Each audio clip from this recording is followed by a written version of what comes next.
মির্চির বিশেষ নিবেদন Times of পুরাণ।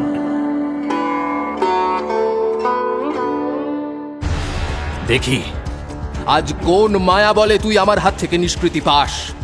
তোর সব অহংকার আমি আজ মাটিতে মিশিয়ে দেব। আরে হ্যাঁ, দেখো, স্বয়ং সূর্যদেব নেমে আসেননি তো দ্বারকায়। আমার বড় দাদাকে বধ করা আপনার উচিত কাজ হবে না।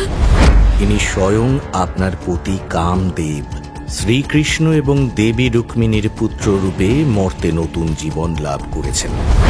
তবে আমি যে মায়া বলে যুদ্ধ জয় করি না, তার প্রমাণ তুমি আজই পাবে।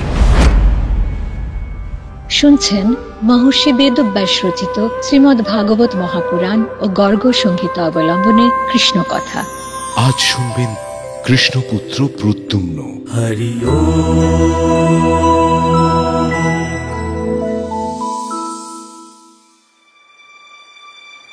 আচার্যদেব, কৃষ্ণ তো রুক্মিণীকে পেয়ে গিয়েছিলেন, তাও পালিয়ে গেলেন না কেন? শত্রুদের সঙ্গে যুদ্ধের জন্য ঘুরে দাঁড়ালেন কেন তিনি? কৃষ্ণ বীর ছিলেন রাজা, তাই অমন বলশালী শত্রুপক্ষের হাজার হাজার সৈন্যের সামনে থেকে পালিয়ে না গিয়ে তাদের পরাজিত করে তাদের সামনে দিয়ে রুক্মিণীকে নিয়ে যাওয়াটাই তার কাছে অধিক বিরচিত কাজ বলে মনে হয়েছিল। বুঝেছি ঋষিবর। তারপর সেই যুদ্ধে কি হলো? জরাসন্ধ এবং মিত্র রাজাদের সেই সৈন্যবাহিনী ছিল ধনুর্বিদ্যায় অসীম পারদর্শী। মেঘ ভাঙা মুষলধার বৃষ্টির মতোই যাদব সেনাদের ওপর তারা অবিরাম তীর বর্ষণ করতে লাগল। তীরের বৃষ্টিতে ঢাকা পড়ে গেল সৈন্যদল। কৃষ্ণের রথের ওপর থেকে তাদের আর দেখা যায় না। তখন রুক্মিণী ভয় পেয়ে বিহ্বল দৃষ্টিতে কৃষ্ণর দিকে তাকালেন। কি ভীষণ যুদ্ধ বাসুদেব! এমন তীরের বৃষ্টির মাঝে যাদব সেনাদের যে দেখাই যায় না। ভয় পেও না প্রিয়া, তোমার পক্ষের যাদব সৈন্যরা খুব শীঘ্রই শত্রু সৈন্যদের পরাজিত করবে।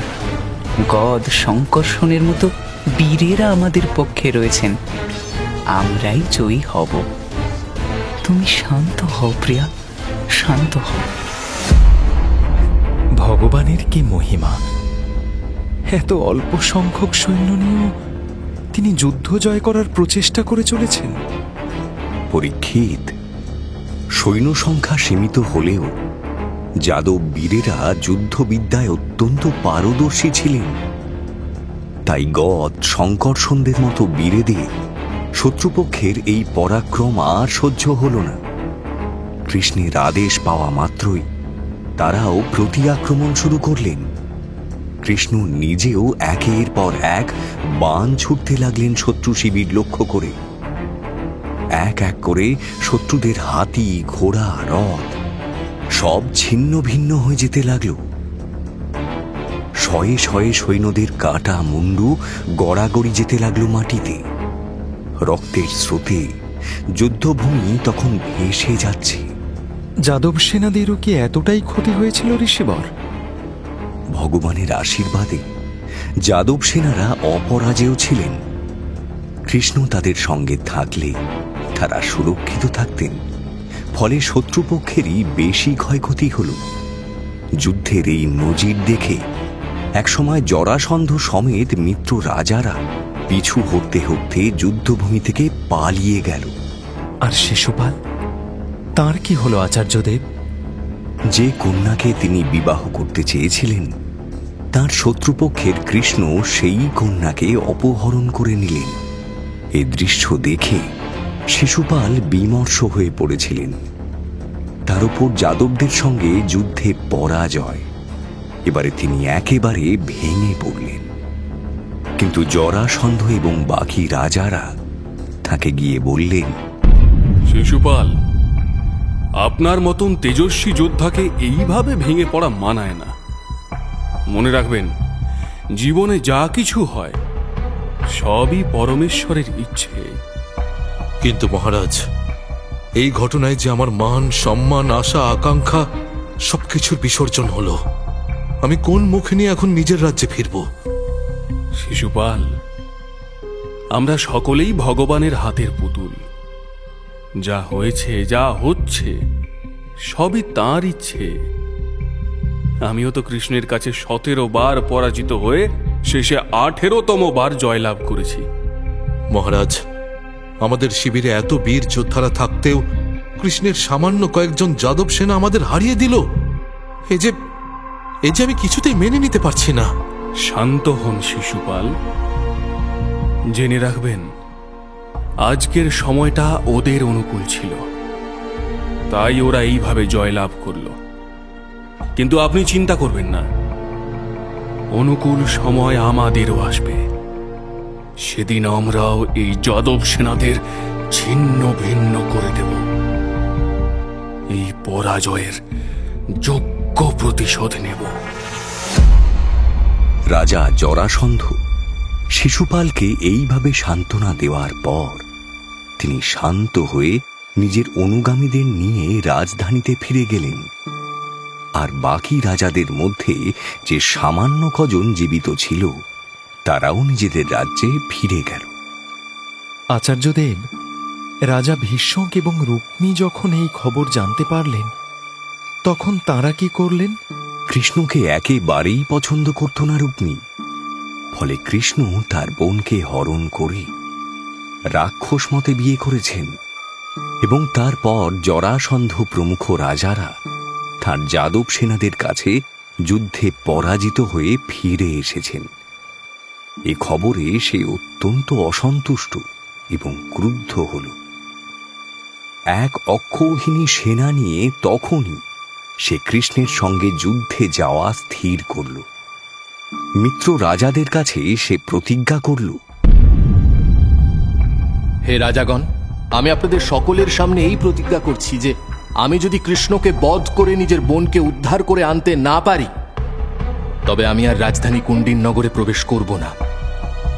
আশা করি আপনি অবশ্যই সফল হয়ে রাজধানীতে ফিরবেন মিত্র। সারথি, কৃষ্ণ যেদিকে গেছে সেই দিকে রথ চালাও। আজ তার সব অহংকার আমি চূর্ণ করব। এত সাহস তার, সে আমার বোনকে হরণ করে নিয়ে যায়। যত দ্রুত সম্ভব চলো। রুক্মীর মতিভ্রম হয়েছিল। সে কৃষ্ণের শক্তি এবং তেজ সম্বন্ধে অবগত ছিল না। তাই কৃষ্ণের কাছে পৌঁছে তাকে নানান রকম কুকথা বলতে বলতে সে কৃষ্ণকে যুদ্ধে আহ্বান জানাল। ওরে নরাধম, পালাচ্ছিস কোথায়? থাম বলছি। যজ্ঞের হবিষ্যি যেমন কাকে নিয়ে যায় তেমন ভাবেই তুই আমার বোনকে নিয়ে পালাচ্ছিস। তুই তো যদুকুলের কলঙ্ক করে। দেখি আজ কোন মায়া বলে তুই আমার হাত থেকে নিষ্কৃতি পাস। তোর সব অহংকার আমি আজ মাটিতে মিশিয়ে দেব। তুমি আমার সঙ্গে সামনাসামনি যুদ্ধ করতে চাও? এসো তবে, দেখাই যাক আজ কার জয় হয়। তবে আমি যে মায়া বলে যুদ্ধ জয় করি না তার প্রমাণ তুমি আজই পাবে। এরপর রুক্মী নিজের রথের উপর থেকে কৃষ্ণের দিকে তীর নিক্ষেপ করতে লাগল। কৃষ্ণ পর পর তীর ছুঁড়ে রুক্মীর একের পর এক ধনুক ভেঙে দিতে থাকলেন। রুক্মীর ছোঁড়া বিভিন্ন মন্ত্রপুত অস্ত্র কৃষ্ণ বিনষ্ট করে দিতে লাগলেন। ভগবানের শরীরে তবে কোনো অস্ত্রই আঘাত করতে পারল না ঋষিবর। রুক্মী নিশ্চয়ই আরো রেগে উঠলেন। হ্যাঁ রাজা, বারবার কৃষ্ণকে আঘাত করতে বিফল হয়ে রুক্মী একসময় রাগে উন্মত্ত হয়ে গেল। সে নিজের তরবারি নিয়ে রথ থেকে এক লাফে নেমে পড়ল। কৃষ্ণ তাই দেখে একটা তীর ছুঁড়ে তার ঢাল তরবারি খণ্ড খণ্ড করে দিলেন। তারপর এক অত্যন্ত ধারালো তরবারি হাতে নিয়ে রুক্মীকে বধ করতে উদ্যত হলেন। আচ্ছা ঋষিবর, নিজের দাদা এবং নিজের স্বামী এই দুজনকে এমন ভয়ানক যুদ্ধরত অবস্থায় দেখে দেবী রুক্মিণী কি করছিলেন? তার মনের অবস্থা কেমন হয়েছিল জানতে আগ্রহ হচ্ছে। রুক্মিণী এতক্ষণে ভয়ে চুপ করেছিলেন, কিন্তু কৃষ্ণ তার দাদাকে মারতে উদ্যত হয়েছে দেখে তিনি তার স্বামীর চরণে কেঁদে পড়লেন। তখন তার সারা শরীর ভয়ে থর থর করে কাঁপছে। শোকে দুঃখে মুখ শুকিয়ে এতটুকু হয়ে গেছে, বেশভূষা অবিন্যস্ত। এইভাবেই তিনি কৃষ্ণের পা জড়িয়ে ধরে রইলেন। হে প্রভু, আমার বড় দাদাকে বধ করা আপনার উচিত কাজ হবে না। দয়া করে ওর প্রাণ ভিক্ষা দিন। ওঠো প্রিয়া, শান্ত হও। আমি কথা দিচ্ছি, তোমার দাদার প্রাণহানি করব না। তার অপরাধের জন্যে সামান্য একটু শাস্তি দেব মাত্র। নিজের এক খণ্ড কাপড় দিয়ে রুক্মিণীকে বেঁধে ফেললেন কৃষ্ণ। তারপর তার চুল দাড়ি ইতস্ততভাবে কেটে তার চেহারা সকলের কাছে হাস্যকর করে তুললেন। আচার্যদেব, রুক্মিণীর এহেন অবস্থা হল, আর তার সঙ্গের এক অক্ষৌহিনী সেনার কি হল? তারা কি যুদ্ধ করল যাদবদের সঙ্গে? যদুবংশের সেনাদের সাথে রুক্মিণীর সৈন্যদলের ভীষণ যুদ্ধ হল। বলরামের নেতৃত্বে যদুবংশের বীরেরা সেই সৈন্যদলকে আক্রমণ করে তাদের তছনছ করে দিল। তারপর শত্রু ধ্বংস করে তারা যখন ফিরে এলো, তখন বলরামের চোখে পড়ল রুক্মিণী কাপড় দিয়ে বাঁধা, অর্ধ মৃত অবস্থায় সেখানে পড়ে আছে। তিনি তখনই রুক্মিণীর বাঁধন খুলে দিয়ে তাকে মুক্ত করে দিলেন। নিজেদের শত্রুকে এইভাবে মুক্ত করে দিলেন কেন আচার্যদেব? এর পেছনে কি নির্দিষ্ট কোনো উদ্দেশ্য ছিল? রাজা, ভুলে যেও না, রুক্মিণী তখন যাদব কুলের আত্মীয়। সেই আত্মীয়ের এমন অপমান বলরাম মেনে নেননি, তাই তাকে মুক্ত করেন। এরপর তিনি এ কাজ করার জন্য কৃষ্ণকে তিরস্কারও করেন এবং রুক্মিণীর কাছে ক্ষমা প্রার্থনা করেন। ছি কৃষ্ণ, নিকট আত্মীয়দের সঙ্গে এমন কাজ করা অত্যন্ত অশোভন। মনে রেখো, নিকট আত্মীয় মৃত্যুদণ্ড পাওয়ার মতো অপরাধ করলেও তাকে বধ না করে মুক্তি দেওয়াই উচিত কাজ। আমি মার্জনা চাইছি দাদা, কিন্তু কিন্তু রুক্মিণীকে মুক্তি দেওয়া কি উচিত আমার? রুক্মিণী এমনিতেই মানসিকভাবে নিহত হয়ে রয়েছে কৃষ্ণ, মৃতকে কি আর বধ করা যায়? আর তোমার দাদাকে এমন অপমান করা হয়েছে বলে আমাদের উপর রাগ করো না রুক্মিণী, সে তার কর্মফল ভোগ করছে। বলরামের কথা শুনে রুক্মিণীর মনের মালিন্য দূর হল। তিনি তার দাদার অপরাধের কথা বুঝতে পেরে রুক্মিণীর হয়ে কৃষ্ণ আর বলরামের কাছে ক্ষমা প্রার্থনা করলেন। মুক্ত হওয়ার পরে রুক্মিণী এবার কি করল প্রভু? তখন তো তার কোনো সৈন্য আর বেঁচে নেই। তোমাকে তো আগেই বলেছি রাজা, রুক্মিণী কৃষ্ণকে বধ করতে আসার আগে সকলের কাছে প্রতিজ্ঞা করে এসেছিল যে কৃষ্ণকে বধ করতে না পারলে এবং নিজের বোনকে উদ্ধার করতে না পারলে সে আর রাজধানী কুণ্ডিননগরে ফিরবে না। তাই সে ভোজকট নামের এক বিশাল নগর স্থাপন করে সেখানেই বসবাস করতে লাগল। আচ্ছা, রুক্মিণী চলে গেলে কৃষ্ণ আর বলরাম কি দেবী রুক্মিণীকে নিয়ে সোজা দ্বারকায় ফিরে গেলেন? হ্যাঁ রাজা, এরপর কৃষ্ণ, বলরাম, রুক্মিণী এবং যাদব সেনারা দ্বারকায় ফিরে গেলেন। সেখানে গিয়ে বিদর্ভ কুমারী রুক্মিণীকে শাস্ত্র মতে বিয়ে করলেন শ্রীকৃষ্ণ। সমগ্র দ্বারকাপুরী উৎসবে মেতে উঠল। কৃষ্ণের রুক্মিণী হরণের গল্প মুখে মুখে ছড়িয়ে পড়তে লাগল। দ্বারকার সাধারণ মানুষ মহানন্দে এই দৈব দম্পতিকে বরণ করে নিল। কালক্রমে তাদের একটি সন্তান জন্মাল, তার নাম প্রদ্যুম্ন। তবে সেই সন্তানের ভাগ্য বিপর্যয় ঘটল। সে কি প্রভু, কৃষ্ণের সন্তানের ভাগ্য বিপর্যয়? রাজা, এ কাহিনী জানতে হলে একটু আগে থেকে শুরু করতে হবে। প্রেমের দেবতা কামদেব যখন শিবের কোপে ভস্ম হয়ে গিয়েছিলেন, তখন তার স্ত্রী রতি কেঁদে পড়লেন ভগবানের পায়ে। তার রাত্রিতে ভগবানের মন নরম হলে তিনি রতিকে বর দিলেন যে কামদেব আবার নতুন দেহ ধারণ করে মর্তে জন্ম নেবেন। সেখানে আবার তাদের মিলন হবে। এই কামদেবী কৃষ্ণ এবং রুক্মিণীর পুত্র হিসেবে জন্ম নিয়েছিলেন যাদব কুলে।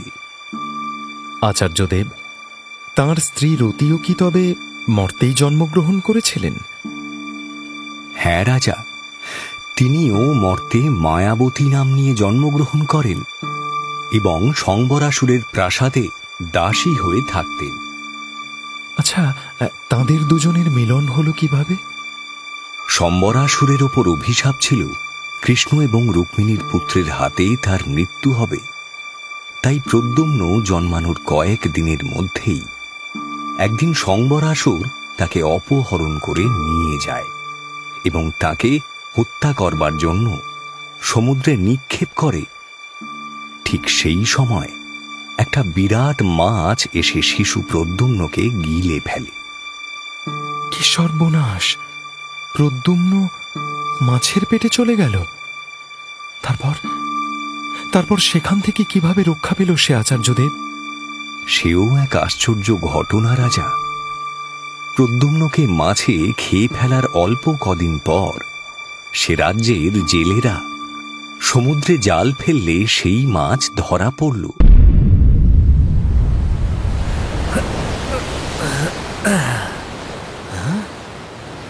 ভাই ভাই ভাই, দেখো দেখো, এই বিশাল মাছটাকে একবার দেখো। এটা আমাদের জালে ধরা পড়া সবচেয়ে বড় মাছ। কি করি বলো তো এই মাছটাকে নিয়ে? আরে বন্ধু, চলো এটা বরং রাজাকে দিয়ে আসি উপহার হিসেবে। রাজাও আমাদের ওপর খুশি হবেন, মাছটারও সদ্গতি হবে। হ্যাঁ, এইটা বেশ ভালো একটা বুদ্ধি দিয়েছ বটে। চলো চলো, তাই চলো। মহারাজ, দুজন জেলে এসেছে আপনার সঙ্গে দেখা করতে। বলছে তাদের বিশেষ দরকার।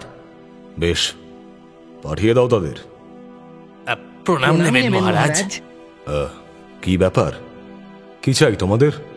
আগে মহারাজ, আমাদের জালে এক বিরাট মাছ ধরা পড়েছে।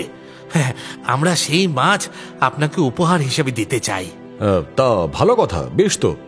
কই দেখি সেই মাছ। এই দেখুন মহারাজ।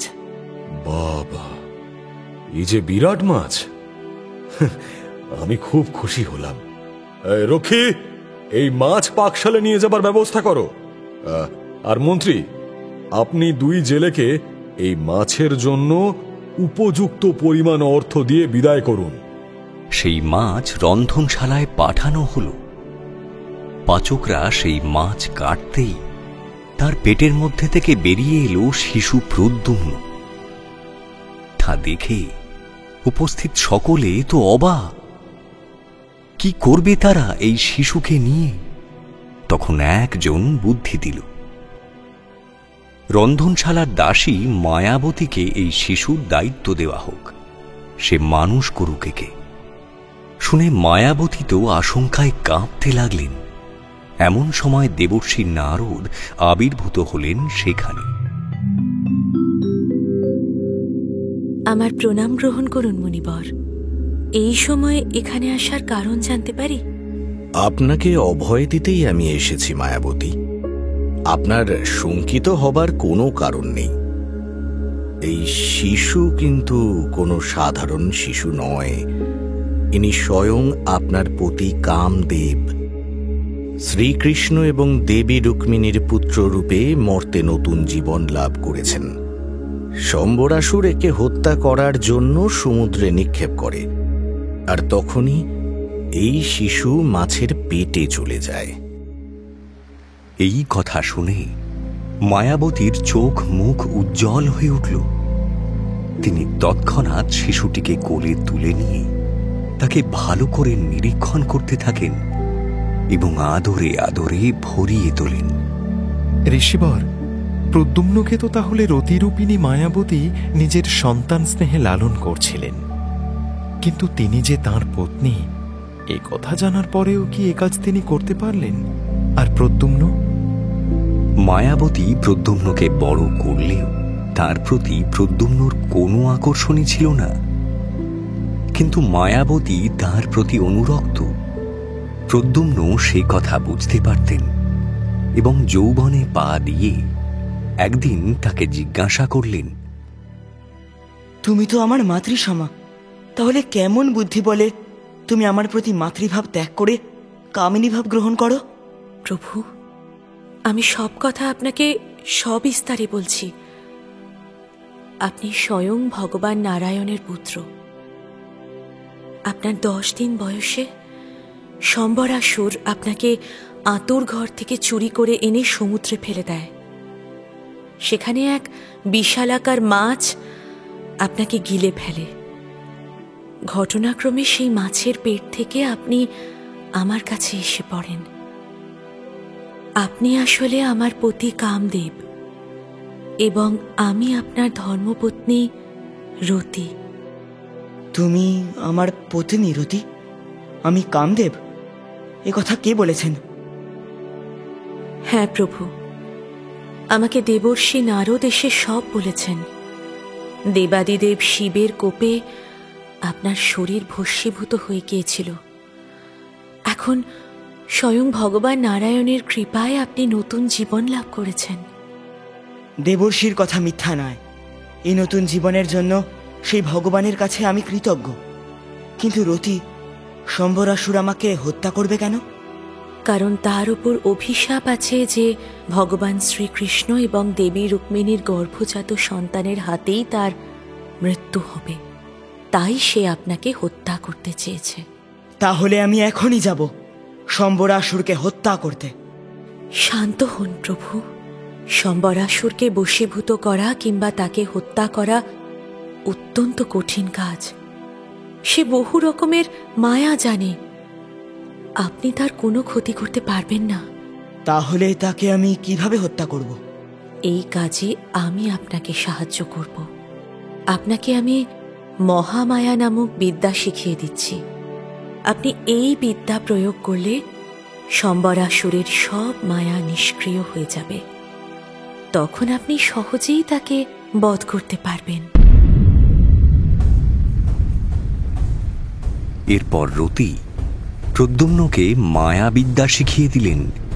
তারপর প্রদ্যুম্ন শম্বরাসুরের কাছে গিয়ে তাকে বিভিন্ন রকম কুকথা বলে উত্তেজিত করবার চেষ্টা করতে লাগলেন, যাতে শম্বরাসুর ক্রুদ্ধ হয়ে যুদ্ধে লিপ্ত হয়।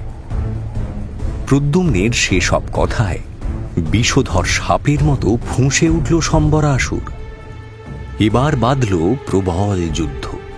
প্রদ্যুম্নের এত শক্তি ছিল? হ্যাঁ রাজা, প্রদ্যুম্নের মতো যোদ্ধা খুব কম ছিলেন। শম্বরাসুরের সঙ্গে তাঁর গদা যুদ্ধ শুরু হল।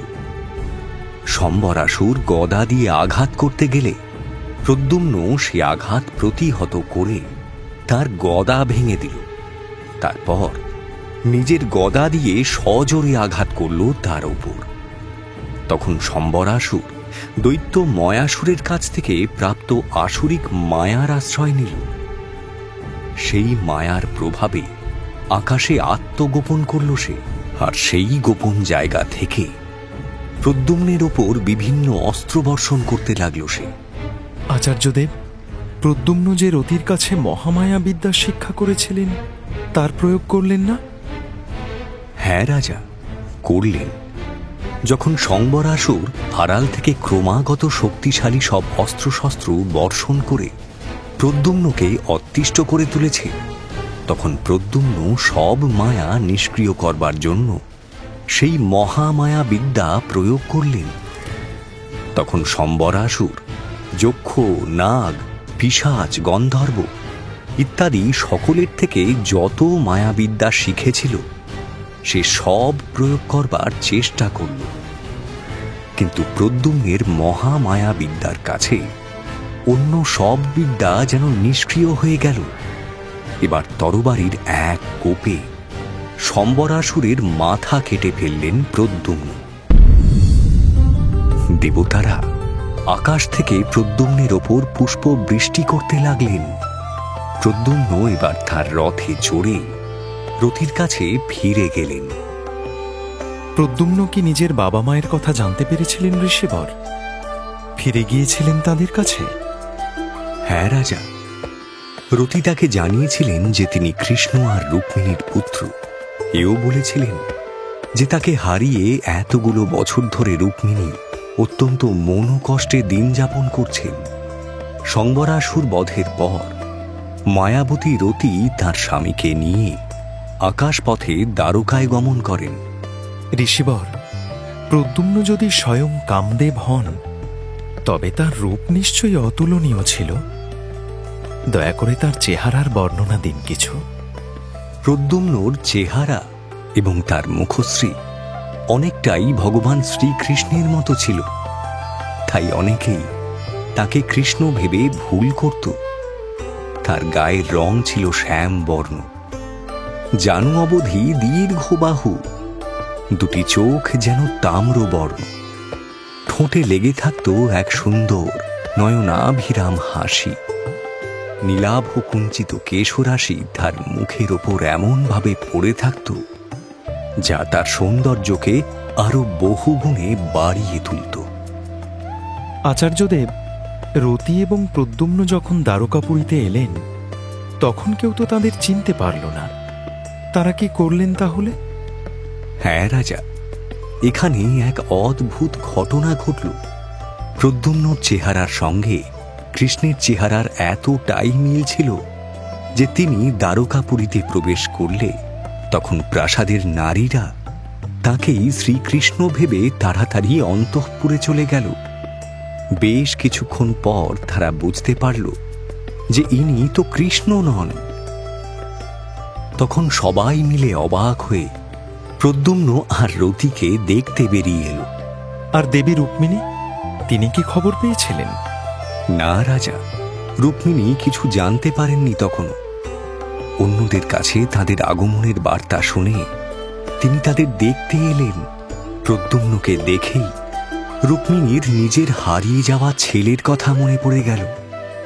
কে এই যুবক? এর চেহারা, মুখশ্রী, চালচলন, হাসি, এমনকি চোখ দুটো অবিকল শ্যাম সুন্দরের মতন। কোন ভাগ্যবতী এমন পুত্রকে গর্ভে ধারণ করেছিলেন? আচ্ছা, আমার যে পুত্র সতিকাগৃহ থেকে হারিয়ে গিয়েছিল, এই যুবক সেই নয় তো? নচেত এর প্রতি আমার এমন স্নেহ বাৎসল্য জাগছে কেন? দেবী যখন এমন চিন্তা ভাবনায় রত, ঠিক সেই সময় কৃষ্ণ সেখানে প্রবেশ করলেন মাতা দেবকী এবং পিতা বসুদেবকে নিয়ে। ভগবান শ্রীকৃষ্ণ তো সর্বজ্ঞ ঋষিবর, তিনিই কি তবে প্রদ্যুম্নর পরিচয় দিলেন সবার কাছে? না রাজা, ভগবান সর্বজ্ঞ হলেও তিনি তখন চুপ করেই রইলেন। তিনি কিছু বললেন না। এমন সময় নারদ মুনির আগমন ঘটল সেখানে। তিনি সেখানে সম্বরাসুর দ্বারা প্রদ্যুম্ন হরণ থেকে শুরু করে সব ঘটনা বিস্তারিতভাবে বললেন। আচ্ছা, সব ঘটনা জানার পর উপস্থিত সকলের প্রতিক্রিয়া কি হলো আচার্যদেব? দেবী রুক্মিণী বা কি করলেন? সেখানে উপস্থিত সকলে তখন সেই নব দম্পতিকে আশীর্বাদ করলেন এবং উষ্ণ আলিঙ্গনে আপন করে নিলেন। হারিয়ে যাওয়া প্রদ্যুম্নকে এইভাবে ফিরে পেয়ে অন্তঃপুরিকারা যার পর্নাই আনন্দে মেতে উঠলেন। এরপর দ্বারকাবাসীরা সকলে সবকিছু জানতে পেরে তারাও এই আনন্দে সামিল হলেন। আর দেবী রুক্মিণীর কথা তো বলাই বাহুল্য রাজা। হারানো রত্ন ফিরে পেয়ে তিনি আনন্দে বিহ্বল হয়ে পড়লেন এবং ক্রমাগত আনন্দাশ্রু বিসর্জন করতে লাগলেন সেখানে। আচার্যদেব, ভগবান শ্রীকৃষ্ণের তো আরো অনেক পত্নী ছিলেন। তাদের সম্বন্ধে দয়া করে কিছু বলুন আমাকে। সে কথা শোনার বড় কৌতূহল হচ্ছে। শোনো পরীক্ষিত, সত্রাজিৎ ছিল ভগবান সূর্যের অতি বড় ভক্ত। তার ভক্তিতে সন্তুষ্ট হয়ে সূর্যদেব তাকে সমন্তক মণি দিয়েছিলেন। সেই সত্রাজিৎ শ্রীকৃষ্ণের ওপর মিথ্যে কলঙ্ক আরোপ করেছিল। পরে সেই অপরাধ খণ্ডন করতে সে নিজের কন্যা সত্যভামাকে কৃষ্ণের হাতে সম্প্রদান করে এবং উপহার হিসেবে সেই সমন্তক মণি কৃষ্ণকে দান করে।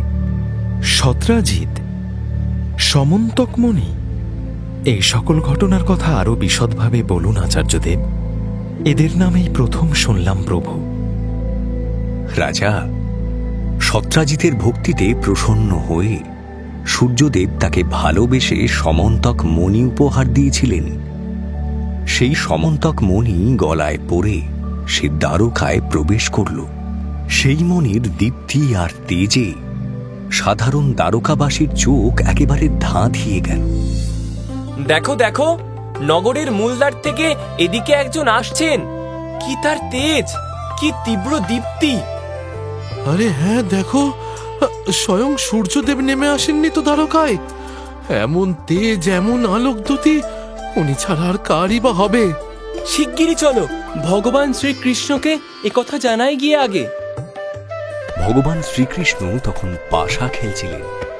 নগরবাসীরা তাকে গিয়ে বলল, ভগবান, আমাদের প্রণাম নেবেন। এক অতি দীপ্তিমান তেজস্বী পুরুষ এই রাজপ্রাসাদের দিকেই আসছেন।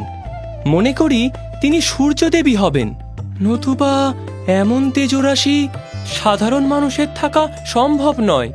তিনি নিশ্চয়ই জানতে পেরেছেন যে আপনি লুকিয়ে যদুকুলে বসবাস করছেন, তাই তিনি আপনাকে দর্শন করতে আসছেন। আরে তোমরা ভালো করে দেখো, ও সূর্যদেব নয়, ও যে সত্রাজিৎ। গলায় একটা মণি পড়েছে, তারই দীপ্তিতে এমন ঝকমক করছে। এরপর সত্রাজিৎ বাড়ি ফিরে গিয়ে ব্রাহ্মণদের সাহায্যে সেই সমন্তক মণিকে এক দেবালয়ে প্রতিষ্ঠা করল। ঋষিবর, এই সমন্তকমণির বিশেষত্ব কি ছিল, যদি একটু বিশদে বলেন। বুঝলে রাজা, এই সমন্তক মণি থেকে প্রতিদিন 8 ভার সোনা লাভ হতো। এছাড়া যেখানে সমন্তক মণির পুজো করা হতো সেখানে দুর্ভিক্ষ, মহামারী, সাপের ভয়, কায়িক ও মানসিক পীড়া এবং মায়াবীদের উপদ্রবের মতো কোনো অশুভ ঘটনা ঘটতে পারত না। প্রসঙ্গক্রমে একদিন ভগবান কৃষ্ণ সত্রাজিৎকে বললেন, সত্রাজিৎ, রাজা উগ্রসেন আমাদের যদুবংশের প্রধান। তুমি সমন্তকমণি তাকে দান করো। আমাকে ক্ষমা করবেন প্রভু, কিন্তু এই মণি আমার উপাসনার ফল। সূর্যদেব আমার ভক্তিতে তুষ্ট হয়ে নিজ হাতে এই মণি আমাকে দিয়েছেন। এ আমি অন্য কাউকে দিতে পারবো না, এমনকি মহারাজ উগ্রসেনকেও নয়। প্রকৃতপক্ষে সত্রাজিৎ ছিল অত্যন্ত লোভী এবং অর্থলোলুপ। তাই সে কিছুর বিচার বিবেচনা না করেই কৃষ্ণের প্রস্তাব প্রত্যাখ্যান করল। এরপর একদিন সত্রাজিতের ভাই প্রসেন সেই সমন্তক মণি গলায় ঝুলিয়ে ঘোড়ায় চড়ে শিকারে গেল। সেখানে এক সিংহ ঘোড়া সহ প্রসেনকে হত্যা করে সেই মণিটা নিয়ে নিল। সে কি আচার্যদেব, অমন বহুমূল্যবান একটা মণি একটা সিংহের হাতে চলে গেল? হ্যাঁ রাজা, কিন্তু সিংহ সেই মণিটা নিয়ে নিজের গুহায় ঢুকতে যাবে এমন সময় ঋক্ষরাজ জাম্বুবানের চোখে পড়ল সেই মণিটা। তিনি সেই মণিটা লাভ করবার জন্য তখনই সেই সিংহকে বধ করলেন এবং সেই মণি নিয়ে ছেলেদের খেলার সামগ্রী হিসেবে দিয়ে দিলেন। এদিকে প্রসেন ফিরে না আসায় সত্রাজিৎ অত্যন্ত ব্যাকুল হয়ে পড়ল। সে সকলের কাছে বলে বেড়াতে লাগল, কৃষ্ণ আমার কাছে সমন্তক মণি চেয়েছিলেন, আমি দিতে অস্বীকার করেছিলাম। আমার ভাই প্রসেন সেই মণি গলায় পরে শিকারে বেরিয়েছিল। তার মানে নির্ঘাত কৃষ্ণ সেই মণির লোভে আমার ভাইকে বধ করে সেই মণি নিয়ে নিয়েছে। ঋষিবর, সত্রাজিৎ যে ভগবান শ্রীকৃষ্ণের সম্বন্ধে এমন কথা বলে বেড়াচ্ছিলেন তা কৃষ্ণের কানে গেল না? হ্যাঁ রাজা, এ কথা কৃষ্ণের কানেও গেল। তিনি সে কথা জানতে পেরে নিজের নামের এই কলঙ্ক মোচন করতে প্রসেনকে খুঁজতে সেই বনে গেলেন। সঙ্গে নিলেন কয়েকজন বীর পুরুষকে। সবাই মিলে ইতস্তত খোঁজাখুঁজির পর তারা দেখল গভীর জঙ্গলে এক জায়গায় সিংহের পায়ের ছাপ, এবং সেখানেই পড়ে রয়েছে মৃত প্রসেন এবং তার ঘোড়ার দেহ। তারা বুঝলেন প্রসেন সিংহ দ্বারা নিহত হয়েছে। তারপর তারা কি জঙ্গলের মধ্যে সেই সিংহকে খুঁজতে বের হলো? হ্যাঁ পরীক্ষিত, তারা সেই সিংহের পায়ের ছাপ অনুসরণ করে গিয়ে ঋক্ষরাজের গুহার সামনে পৌঁছল। কৃষ্ণ বাকিদের গুহার বাইরে অপেক্ষা করতে বলে নিজে ঢুকলেন সেই গুহায়। গিয়ে দেখলেন রাজা জাম্ববানের ছেলেরা সেই সমন্তক মণি নিয়ে খেলা করছে। কৃষ্ণ তখন মণিটি নেবার জন্য তাদের কাছে গিয়ে দাঁড়ালেন। অপরিচিত এক ব্যক্তিকে গুহায় প্রবেশ করতে দেখে ভয়ে ছেলেরা চিৎকার করতে লাগল। রাজা জাম্ববান কি তখনও ওখানেই ছিলেন? কৃষ্ণকে দেখে তিনি কি করলেন প্রভু?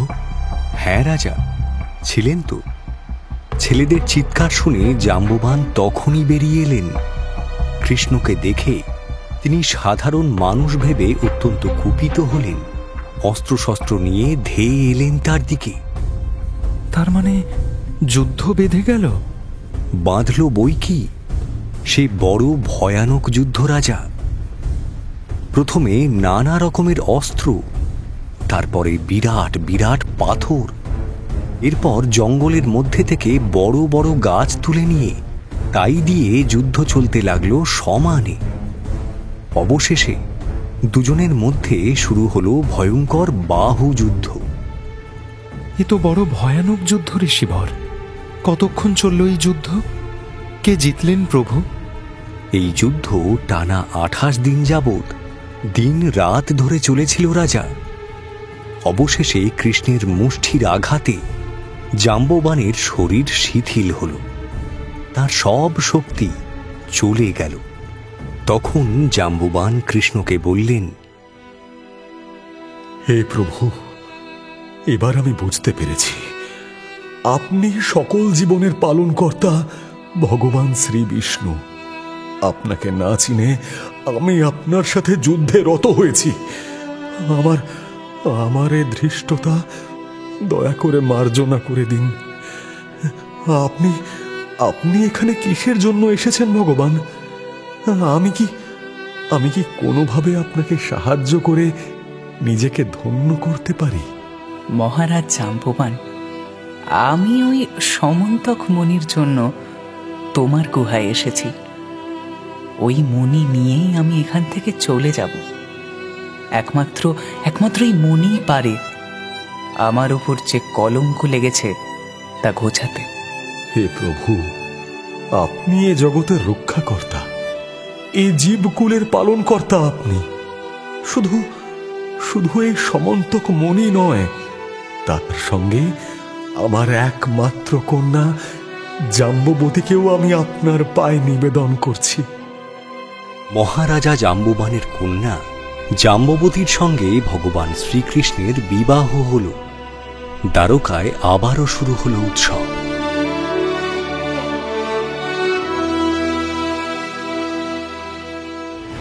ঋক্ষ রাজার কাছ থেকে সামন্তক মণি উদ্ধার করে এবং তার কন্যা জাম্ববতীকে বিয়ে করে কৃষ্ণ ফিরলেন দ্বারকায়। এরপর রাজা উগ্রসেনের কাছে গিয়ে সত্রাজিৎকে ডেকে সমগ্র ঘটনার বিবরণ দিলেন এবং সত্রাজিৎকে সামন্তক মণি ফিরিয়ে দিলেন। সত্রাজিৎ অত্যন্ত লজ্জিত হল। তারপর সেই কাহিনী নিয়ে ফিরে আসছি আগামী পর্বে।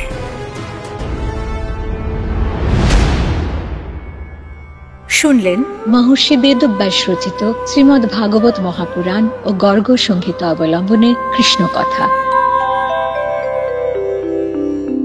মুখ্য ভূমিকায় সুখদেব শুভজিৎ চ্যাটার্জি, পরীক্ষিত স্পন্দন দাস, কৃষ্ণ গৈরিক দাশগুপ্ত, বলরাম অভিক ঘোষাল, রুক্মিণী অধ্যায় সাহা, শিশুপাল রামস্বরূপ গাঙ্গুলি, জরাসন্ধ জয় মহাপাত্র, রুক্মী সায়ন্তন ঘোষ, সম্বরাসুর অর্ঘ্যমাল্য মাইতি, রতি আম্রপালি ঘোষ মিত্র, প্রদ্যুম্ন, মৌলিক ঘোষ, দ্বারকাবাসী, নীল দাস, নারদ, সোমক রায়।